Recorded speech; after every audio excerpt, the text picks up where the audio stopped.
Howdy and welcome back to CompSci.rocks. This time we're going to take a look at the review analysis free response question from the 2022 AP Computer Science exam. What you'll see on at least one of the free responses each year is some sort of arbitrary class that you've never seen before put into an array or array list, and then you'll need to perform some task with that collection of references. In this free response, you're given an array full of class called a review, and then you're going to find the average of all reviews in that array and also perform some string formatting on the comments that are part of that review. So let's start by looking at the review class. This is given to you, and there's nothing you need to do for this class to be complete. This is pretty normal for this question type on the AP exam. Two things we need to pay attention to are the public methods getRating and getComment.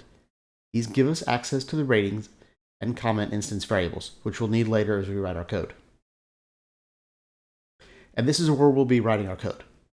There's an instance variable array of review references called allReviews, and two methods, getAverageRating and collectComments, that we'll be implementing in parts A and B. There's also a constructor shown, although it's not used for this particular problem. Let's take a look at part A. What we're doing with this method is to calculate the average rating of all reviews in this set. And for this, we'll be accessing the allReviews instance variable. This one may look a little different since it's an array of review objects and not primitive values, which you probably saw more often as you work through your computer science class this year. We'll come back to that in a bit. And since we're calculating the average, we need to get the sum of all ratings. So I'm going to use an int called sum, and since we haven't looked at any ratings yet, the value starts at 0. Next up, we're going to loop through all the reviews. The problem description didn't say anything about starting late or stopping early, so we're going to loop through and go through every element, and I'm using a for loop for that. Now let's take a step back and look at part of the review class again.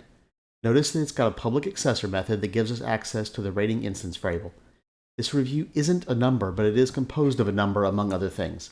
It's that number that we're averaging, not the entire review object. So instead of just summing up the individual reviews, which wouldn't work anyway since they're not numbers, we have to call getRating on each element and add that to our sum. And now we get the average, and it's nice here that Java arrays have a length property that tells us how many elements are there.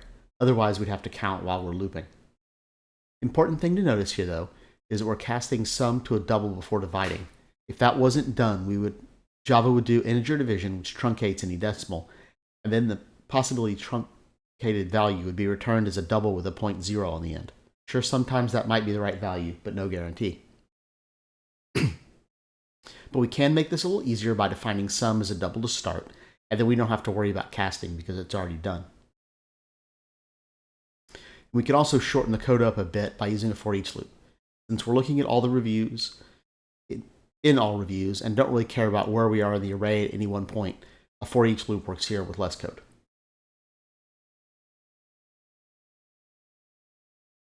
For part B, we're implementing a method called collectComments that returns an array list of comments that meets some criteria. In this case, they want it to be strings that contain an exclamation point. First thing I want to do is create an array list of strings to hold the strings as I find them, and then I go ahead and return it at the end so I don't forget later.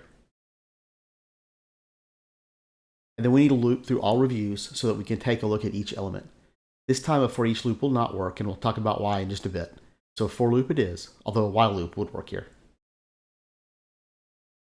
And since we're going to be working with the comment string, I find it easier to go ahead and pull that out into a throwaway variable, which I call C here. Let's take another quick look back at the review class, this time focusing on the comment. Just like review is not a number, the rating, it's also not a string, the comment. It's composed of these things, a number and a string. And for this, we need to call the getComment method, which returns the string that we're interested in. The problem tells us we're only concerned with strings that contain an exclamation point. I'm using index up here to stay within the AP Java subset, but there are other ways to check if the contents of a string. Part of the problem tells us the formatted string must end with either a period or an exclamation point, so we want to pull off the last character so we can check. The if statement only tells us whether there is an exclamation point somewhere in the string, and that's all the problem cares about, which is why we also need to take a look at the last character. With a quick nested if statement, we take a look at the last character and see if it's already a period or exclamation point. If it's not, we can concatenate a period onto the end. And now we know what our string has an exclamation point and also ends with either an exclamation point or a period. We add it to the array list. The problem statement tells us that the string added to the array list needs to be the index of where the comment was found, which is why a for each loop wouldn't have worked, concatenated with a dash, and then the actual properly formatted comment. So it's possible that we could go through the entire array of reviews and never add anything to the array list, but if there is a matching comment, it will get formatted and added correctly. And so you can see it all in one place. Here's the complete review analysis class, except for the constructor, which really doesn't play into this problem.